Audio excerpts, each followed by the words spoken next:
కలియుగం ఎలా ఉంటుందో శ్రీకృష్ణుడు తన బాణాలతో చూపించిన అద్భుత రహస్యం. కురుక్షేత్ర యుద్ధం ముగిసిన కొన్ని రోజుల తర్వాత ఒకరోజు ధర్మరాజు తప్ప మిగతా పాండవులు శ్రీకృష్ణుణ్ణి, ప్రభూ, రాబోయే కలియుగం ఎలా ఉండబోతోంది అనడుగుతారు. అప్పుడు కృష్ణుడు తన విల్లును ఎక్కుపెట్టి 4 దిక్కులకు 4 బాణాలు వేసి వాటిని తీసుకుని వస్తే చెప్తా అనంటాడు. మొదట అర్జునుడికి ఒక బాణం కనిపిస్తుంది. దాన్ని తీసుకునే సమయంలో అతనొక విచిత్ర దృశ్యం చూస్తాడు. ఒక కోకిల మధురంగా పాట పాడుతూ బ్రతికి ఉన్న ఒక కుందేలును కొరుకుతూ తింటూ ఉంటుంది. భీముడికి 5 బావులు ఉన్న ప్రదేశంలో బాణం దొరుకుతుంది.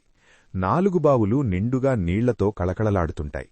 కాని విచిత్రంగా మధ్యలో ఉన్న 5వ బావి మాత్రం చుక్క నీళ్లు లేకుండా ఎండిపోయి ఉంటుంది. నకులుడికి అప్పుడే ప్రసవించిన ఆవు దగ్గర బాణం కనిపిస్తుంది.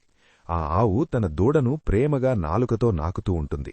కాని అలా చేయడం వల్ల తన దూడకి గాయమవుతున్నా సరే ఆపకుండా అలాగే నాకుతూనే ఉంటుంది. సహదేవుడికి బాణం ఒక పర్వతం దగ్గర కనిపిస్తుంది. అక్కడ ఒక భారీ బండరాయి కొండమీద నుంచి దొర్లుకుంటూ వచ్చి దారిలో ఉన్న పెద్ద పెద్ద చెట్లను విరుచుకుంటూ ముందుకు సాగుతుంది. కాని ఆశ్చర్యంగా ఒక చిన్న మొక్క ముందు వచ్చి ఆగిపోతుంది. నలుగురూ తిరిగి వచ్చి తాము చూసిన ఆ విచిత్ర దృశ్యాలను కృష్ణుడికి చెప్తారు. అప్పుడు కృష్ణుడు ఇలా వివరిస్తాడు.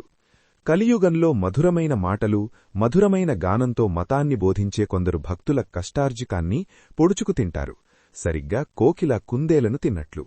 కొంతమంది అధిక సంపద ఉన్నప్పటికీ పేదవాళ్లకి సహాయం చెయ్యరు, ఆ నీలబావిలాగా. అతిప్రేమ పేరుతో పిల్లలను గారాభంగా పెంచి వారి జీవితాలని తల్లిదండ్రులే నాశనం చేస్తారు. ఆవు దూడకు గాయం చేసినట్లే ఒక మనిషి చేయగలిగే నీచమైన పనులన్నీ అడ్డూ అదుపు లేకుండా చేసుకుంటూ వెళ్తారు. కాని చివరికి దాన్ని ఆపేది ఆ దేవుడే, ఆ చిన్ని మొక్కలాగా అని వివరిస్తాడు. మీకు శ్రీకృష్ణుడంటే ఇష్టముంటే జై శ్రీకృష్ణ అని కామెంట్ చేయండి.